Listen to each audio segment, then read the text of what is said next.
Hi, I'm Johnny, and this is Comics Altruism. This is my entry into Sam's Tangled Web's 500 subscriber contest. He's at 537 now, so Sam, you're killing it. Keep it up. What he wants from us is to talk about our favorite villains. You're allowed to just leave it in a comment section in his announcement video, which I'll leave a link for below. So for the comment, I'm going to say Heisenberg from Breaking Bad. And I was talking with Josh R. about this the other day. He kind of thinks that Heisenberg is really nothing. He's not good or bad. He just kind of does what he does. But you look at Walter White as the initial character and then how he slowly transitions into Heisenberg. I understand why most people consider him to be a villain. Much like in that whole Dark Knight thing with the die a hero or live long enough to be a villain. Well, he lives long enough to be a villain.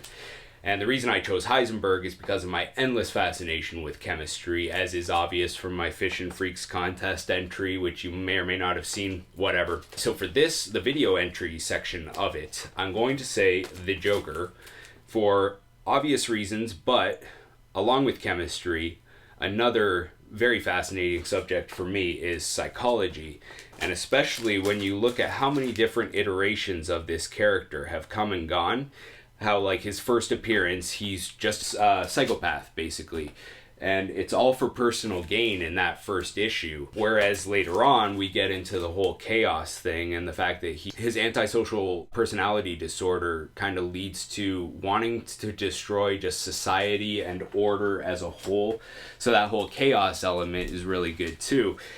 And then you've got like that sadistic malice that he has for basically everybody but himself is frustrating, really, because as somebody who psychoanalyzes people, although I try not to do it without their permission, he's written in such a way that you cannot get to the bottom of the character, which is part of the theme of this book, which I think I saw on Instagram, Sam. I might be mistaken, but you've got this book and you probably know how awesome it is and how inspired it is, and I'm really looking forward to more of this for that reason. And I think I would be one of those people like the doctor in that book where I would try to get to the bottom of Joker and figure out what we could do about it, because biologically, we know that with psychopaths, there is a section of their brain, I believe it's in the prefrontal cortex, that is responsible for morality it's either malformed or it's just non-existent in psychopaths. But then you also need that nurture aspect. So with the new movie,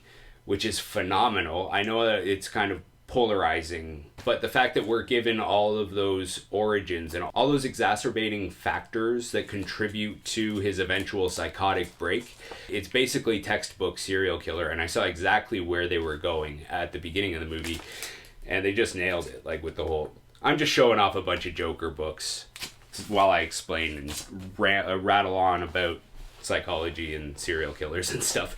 Anyway, Joker, because he's so frustrating as a psychological entity and nobody will ever get to the bottom of him. And in fact, writers will just keep making it worse for us. Alright, so thank you Sam's Tangled Web for this contest. That was fun. Thanks everybody else for watching. Have a good one.